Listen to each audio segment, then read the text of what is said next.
berjalan dengan iman padamu. Ku dengar suaramu dan aku percaya. Ku terima janjimu dalam hidupku. Ku melihat dan ku nyatakan Kau Tuhan. Ku yakin dan percaya Kau sanggup mengubah malam menjadi siang. Ku yakin dan percaya Kau sanggup mengubah beban menjadi berkah.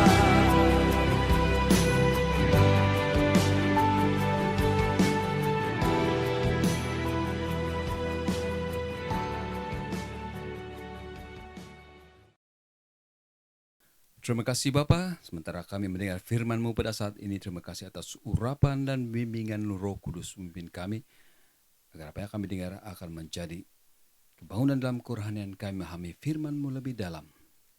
Dalam nama Yesus kami berdoa. Amin.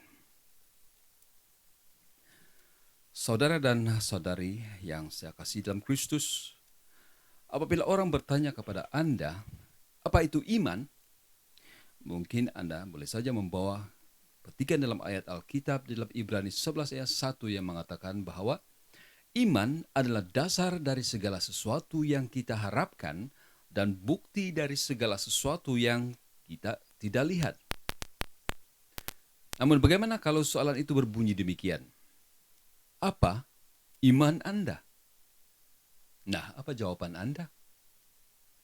Kalau kita berbalik kepada ayat Alkitab tadi dalam Ibrani 11 ayat 1, dikatakan iman adalah dasar dari segala sesuatu yang kita harapkan dan bukti dari segala sesuatu yang tidak kita lihat. Nah, adakah Anda benar-benar faham apa maksud ayat ini? Ataupun apa dia iman itu berdasarkan pada ayat ini?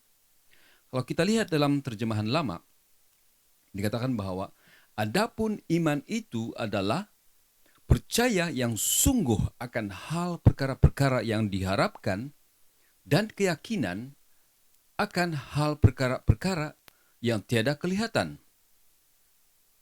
Maksudnya ada 3 perkara yang kita boleh fahami daripada ayat ini. Yang pertama adalah apa perkara, dan saya gantikan perkara ini dengan iman. Apa iman yang Anda harapkan? Adakah Anda percaya dengan iman yang Anda harapkan? Dan ketiga, adakah Anda yakin iman yang Anda harapkan itu walaupun ianya belum kelihatan ataupun belum berlaku? Nah, ingati 3 perkara ini. Namun sebelum kita pergi jauh, kita perlu bertanya, kenapa iman ini sangat penting?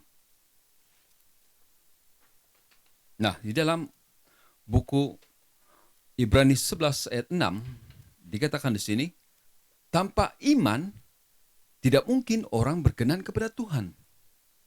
Nah, nampaknya iman ini sangat penting kepada Tuhan, sehingga tidak ada orang yang boleh berkenan kepada Tuhan jika tidak ada iman.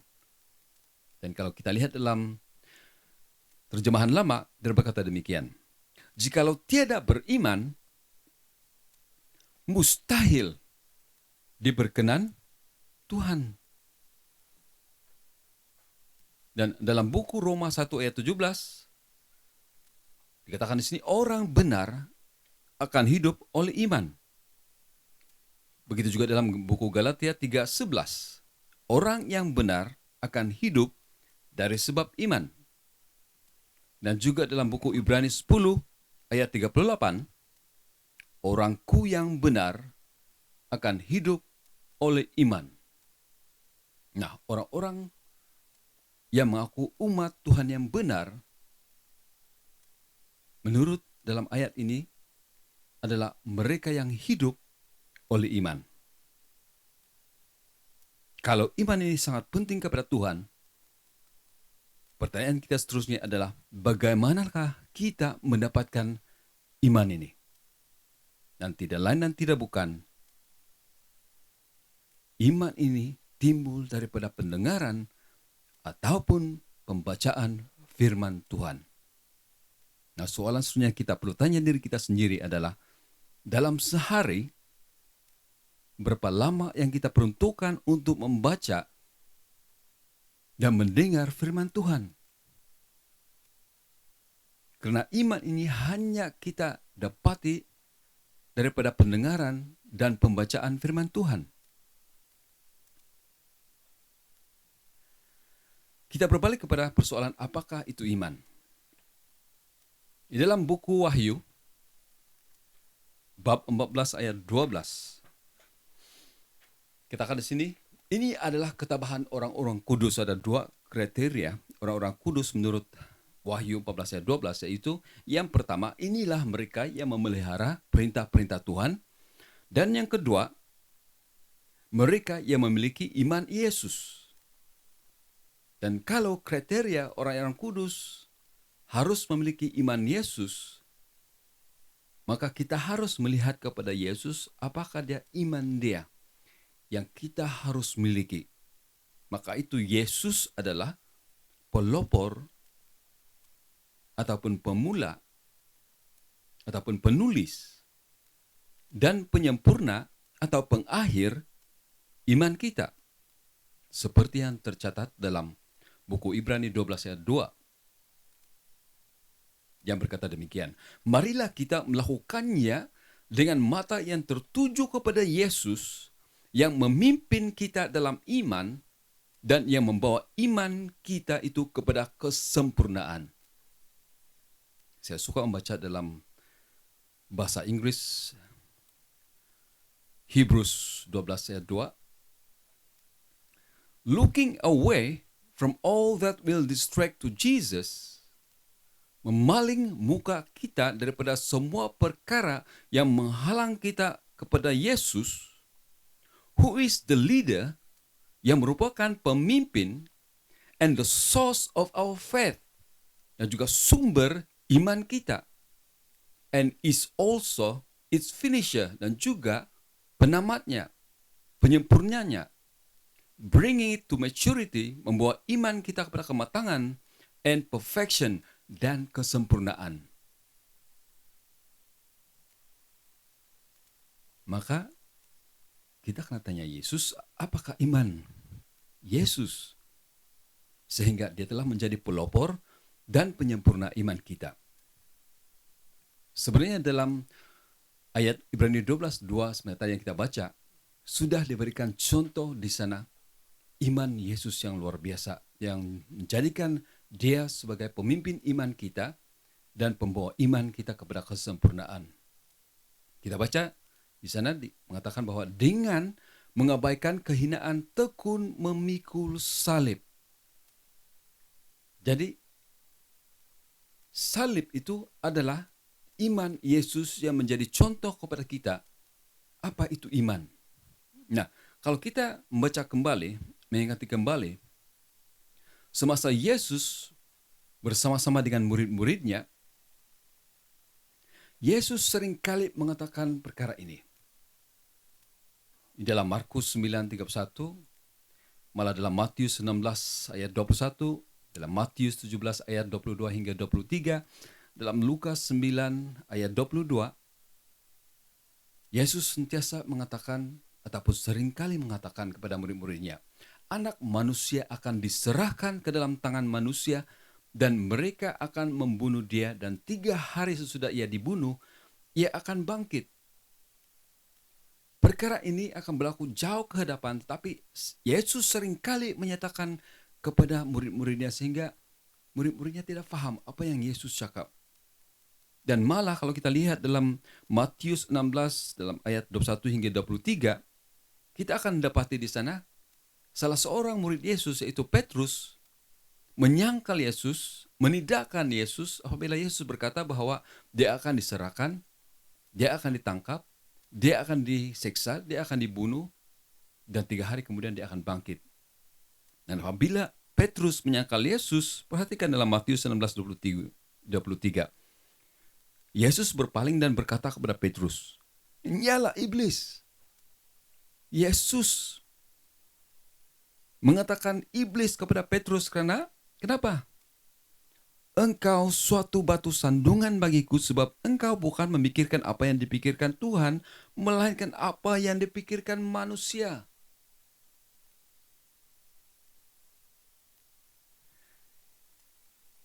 Jadi mungkin Anda berkata, apa contoh-contoh yang lain?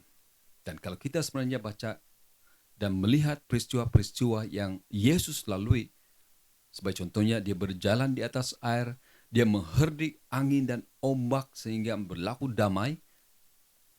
Dia juga mengutuk pohon ara dan dia memberikan makan 5.000 orang hanya dengan 2 ekor ikan dan 5 keping roti dan sebagainya. Itu adalah contoh-contoh iman Yesus yang kita harus pelajari dalam fahami, kemudian sepatutnya menjadi kehidupan kita juga. Sebab Yesus mengatakan dalam Yohanes 14 bahwa dia akan pergi kepada Bapa dan kita akan melakukan perkara seperti yang dia lakukan, malah melakukan perkara-perkara yang besar. Nah, mari kita lihat konteks dalam Ibrani 12 ayat 2 sebenarnya tadi, dan kita tengok. Sama ada 3 persoalan yang kita katakan tadi itu ada kaitan dengan iman Yesus. Yang pertama, apa iman yang Yesus harapkan? Ya, dia mengimani bahwa anak manusia ataupun dia akan diserahkan ke dalam tangan manusia. Mereka akan membunuh dia, 3 hari sesudah ia dibunuh, dia akan bangkit. Yang kedua, adakah Yesus percaya dengan iman yang dia harapkan? Bayangkan dia mengatakannya berkali-kali kepada murid-muridnya. Dan kalau sesuatu yang diperkatakan itu berkali-kali, sudah tentunya ia sesuatu yang sangat penting. Dan ya, Yesus percaya dengan iman yang dia harapkan. Yang ketiga, adakah Yesus yakin iman yang dia harapkan itu walaupun ianya belum kelihatan atau berlaku? Dia mengatakan berkali-kali kepada murid-muridnya sebelum pun benda itu berlaku. Sehingga murid-muridnya tidak paham, sehinggalah Petrus menyangkalnya. Malah apabila Petrus menyangkalnya, Yesus berkata, "Nyalah engkau iblis," karena dia tidak percaya apa yang Yesus coba sampaikan kepada mereka tentang apa yang dia akan alami dalam kehidupan dia. Jadi kalau kita bertanya apa iman Yesus, dari contoh sebenarnya tadi dalam Markus 9:31, iman dia adalah diserahkan ke dalam tangan manusia, akan diseksa, akan dibunuh, dan 3 hari sesudah ia dibunuh ia akan bangkit. Dan adakah dia percaya bahwa imannya akan menjadi kenyataan? Sudah tentu. Dan adakah iman Yesus benar-benar menjadi kenyataan? Haleluya. Lukas 22:54 menyatakan Yesus ditangkap. Lukas 23 ayat 11 hingga 26 menyatakan Yesus diseksa. Lukas 23 ayat 46 mengatakan Yesus mati di kayu salib, dan Lukas 24 ayat 6 Yesus bangkit dari mati. Dan mungkin Anda berkata, itu adalah iman Yesus. Bagaimana dengan orang lain yang boleh menjadi contoh kepada kita? Mungkin kita boleh pergi saja kepada Ibrani 11 dan melihat semua orang-orang yang menjadi contoh iman kepada kita, tapi saya ambil beberapa orang di sini seperti iman Abraham dalam Kejadian 12. Kita simpulkan apa iman Abraham? Menjadi suatu bangsa yang besar, masyhur, dan menjadi berkat. Adakah Abraham percaya bahwa imannya akan menjadi kenyataan? Bayangkan, apabila Abraham mempunyai iman itu, dia tidak ada anak, tidak ada keturunan. Bagaimana mungkin mempunyai iman menjadi suatu bangsa yang besar, sedangkan tidak mempunyai anak, tidak mempunyai keturunan. Sedangkan usianya sudah menjangkau 70 tahun. Begitu juga istrinya yang sudah tua. Tidak punya anak, tetapi dia percaya bahwa imannya itu akan menjadi kenyataan sebab Tuhan berkata demikian. Dia percaya bahwa tidak ada mustahil bagi Tuhan. Maka adakah iman Abraham benar-benar kenyataan? Ya. Ibrani 6:15 mengatakan Abraham menanti dengan sabar dan dengan demikian ia memperoleh apa yang dijanjikan kepadanya. Bagaimana dengan Bartimeus yang buta? Nah, Markus 10 ayat 46 hingga 52. Jadi apa iman Bartimeus? Sudah tentu dia mahu melihat sebab dia buta. Adakah Bartimeus percaya bahwa imannya akan menjadi kenyataan?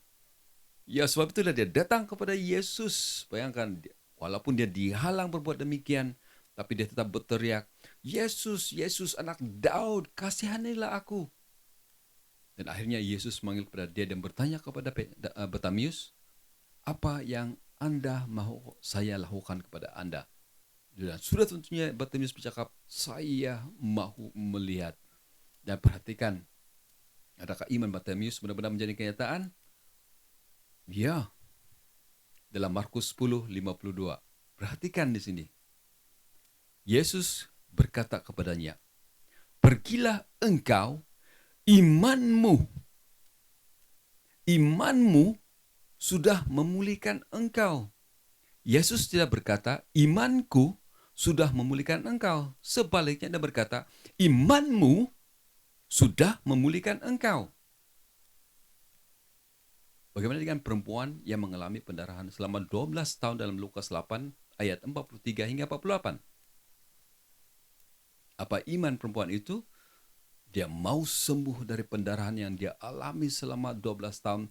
Dia sudah berusaha pergi kepada tabib-tabib, menghabiskan segala uangnya, tetapi sakit yang dia alami masih lagi berlaku dalam diri dia.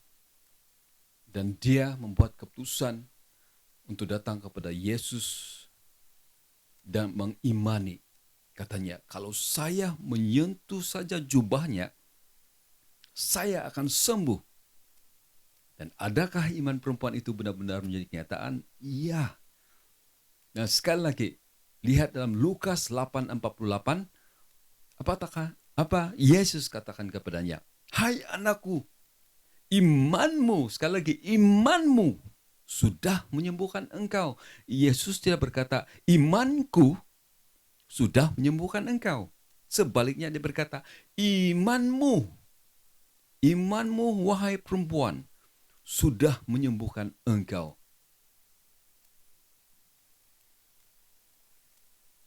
Dan mungkin Anda berkata bahwa iman itu sama dengan percaya. Tapi tidak, saudara dan saudari. Iman itu haruslah disertai dengan percaya untuk menghasilkan mukjizat. Kalau kita tengok dalam buku Yakobus 2 ayat 20, dikatakan di sini, iman tanpa perbuatan adalah iman yang kosong. Dan Anda mungkin berkata, di sini tertulis perbuatan. Tapi coba lihat dalam buku Yohanes 6 ayat 28 hingga 29. Di sini murid-murid Yesus bertanya kepada Yesus, apakah yang harus kami perbuat? Nah, perbuatan. Apakah yang harus kami perbuat supaya kami mengerjakan pekerjaan yang dikehendaki Tuhan? Apa Yesus jawab? Inilah pekerjaan yang dikehendaki oleh Tuhan. Inilah perbuatan yang kamu harus lakukan yang dikehendaki oleh Tuhan, yaitu hendaklah kamu percaya. Iman haruslah disertai dengan percaya untuk menghasilkan mukjizat. Maka itu kalau apa yang Anda anggap kejayaan yang Anda sudah capai sekarang ini boleh dijelaskan dengan pemikiran daya intelek manusia, deria lihat, hidup, rasa, dengar, dan sentuh, ianya bukan iman. Maksudnya, kalau semua yang telah kita capai itu adalah hasil usaha diri kita sendiri dengan keringat siang dan malam sehingga kita mencapai kejayaan, dan kita melihat kembali segala perijaya yang kita telah lalui itu, tidak ada campur tangan Tuhan ataupun tidak ada pekerjaan Tuhan, maka ianya bukan iman. Sebab ingat, iman haruslah disertai dengan percaya, dan iman itu adalah pekerjaan Tuhan di dalam kehidupan kita sehingga menghasilkan mukjizat, ataupun iman adalah pekerjaan Tuhan, sebab itulah ianya disebut mukjizat. Tidak ada campur tangan dengan usaha kita sendiri, melainkan kita hanya percaya bahwa apa yang kita imani itu sudah menjadi kenyataan saat kita mengimani perkara itu. Luar biasa. Karena Tuhan telah menyediakan segala-galanya bagi kita sebelum Dia menciptakan manusia dan meletakkan manusia di Taman Eden dan berkata, gunakanlah semua yang saya sudah sediakan bagi kamu. Luar biasa Tuhan kita memberikan kita iman supaya Dia boleh bekerja melalui iman kita. Karena kita percaya tidak ada yang mustahil bagi Tuhan. Sebab itulah dalam 2 Korintus 5 ayat 7 ditulis demikian. Sebabnya kami hidup dengan iman, bukan dengan penglihatan. Oleh sebab itulah bila Anda berkata, saya adalah seorang yang berjaya, orang akan berkata, apa buktinya? Sebab saya mahu lihat dulu baru saya percaya. Tetapi iman itu adalah dasar bagi sesuatu yang kita harapkan kita sudah capai, dan bukti sesuatu yang tidak kelihatan. Bagi kita, iman itu adalah bukti bahwasanya kita sudah mencapainya, walaupun pada dasarnya dari segi reality belum menjadi kenyataan. Tetapi di dalam Tuhan, Dia akan melakukan perkara-perkara yang ajaib menurut iman kita. Asalkan kita percaya, dengan Tuhan tidak ada yang mustahil baginya. Saudara dan saudari yang saya kasih dalam Kristus, bayangkan jika kiranya Anda sudah berada di surga, dan di kiri kanan Anda orang memberitahu dan menceritakan pengalaman iman yang luar biasa mereka alami bersama dengan Tuhan semasa mereka di bumi. Dan oleh karena kita tidak memiliki iman, malah kita tidak percaya dengan iman, maka kita tidak ada satu cerita pun untuk dikongsi. Bagaimana perasaan Anda? Kita semua tahu Yesus akan datang kembali. Dan salah satu ayat dalam Alkitab yang seharusnya menjadi renungan kepada kita semua ialah apabila Yesus berkata dalam Lukas 18 ayat 8. Tetapi entahkan anak manusia jumpa iman di atas bumi ini apabila ia datang kelak. Bayangkan semasa Yesus berada di sini pun dia seringkali mengatakan, kenapa kamu tidak ada iman? Bagaimana kita dengan umat Tuhan pada akhir zaman ini? Adakah kita masih seperti mereka? Pada masa Yesus dahulu, Yesus seringkali mengatakan, kenapa kamu tidak ada iman? Faithless generation.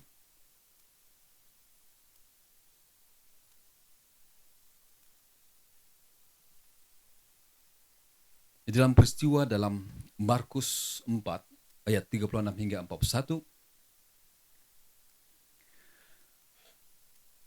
Yesus berserta dengan murid-muridnya di sebuah perahu di dalam perjalanan. Maka Yesus tertidur dan sementara murid-muridnya mendayung perahu, maka datanglah ribut taufan dan ombak yang mengganas, mengancam untuk menenggelamkan perahu mereka itu. Air mula masuk ke dalam perahu dan murid-murid Yesus mula ketakutan. Malah dalam keadaan itu Yesus sedang tidur nyenyak. Maka apa yang mereka lakukan? Adakah mereka melakukan sesuatu menurut iman mereka? Mereka membangunkan Yesus. Dan setelah itu Yesus bangun, dia mengherdik ribut taufan sehingga berhenti, dan ombak yang mengganas juga berhenti, dan berlakulah damai yang begitu mendamaikan, yang begitu luar biasa sekali. Berhenti dalam seketika, segala-galanya begitu nyaman dan damai. Namun selepas itu perhatikan apa Yesus katakan kepada mereka. Dalam Markus 4:40, Yesus berkata kepada mereka, "Mengapa kamu demikian takut? Bagaimana kamu tidak memiliki iman?" Tidak memiliki iman itu sama juga dengan ketakutan.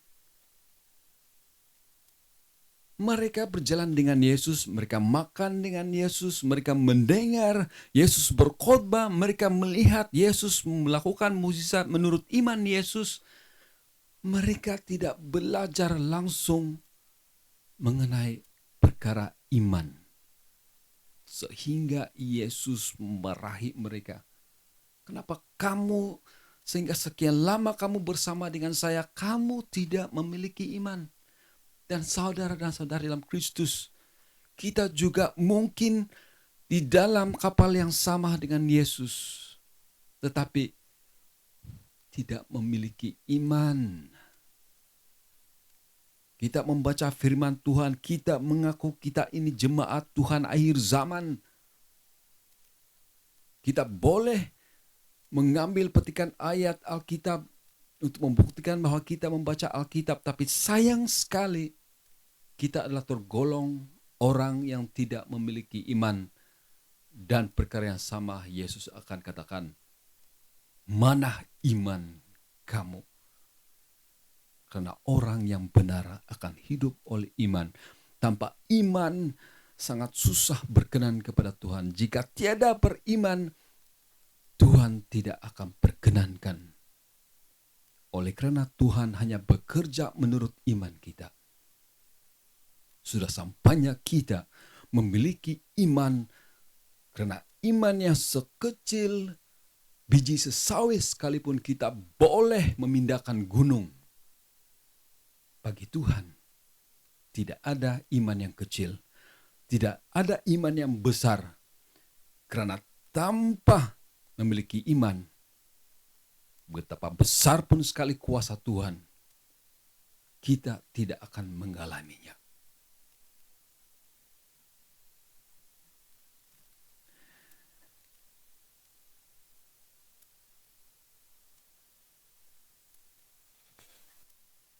Tuan-tuan dan puan-puan dan saudara-saudari dalam Kristus,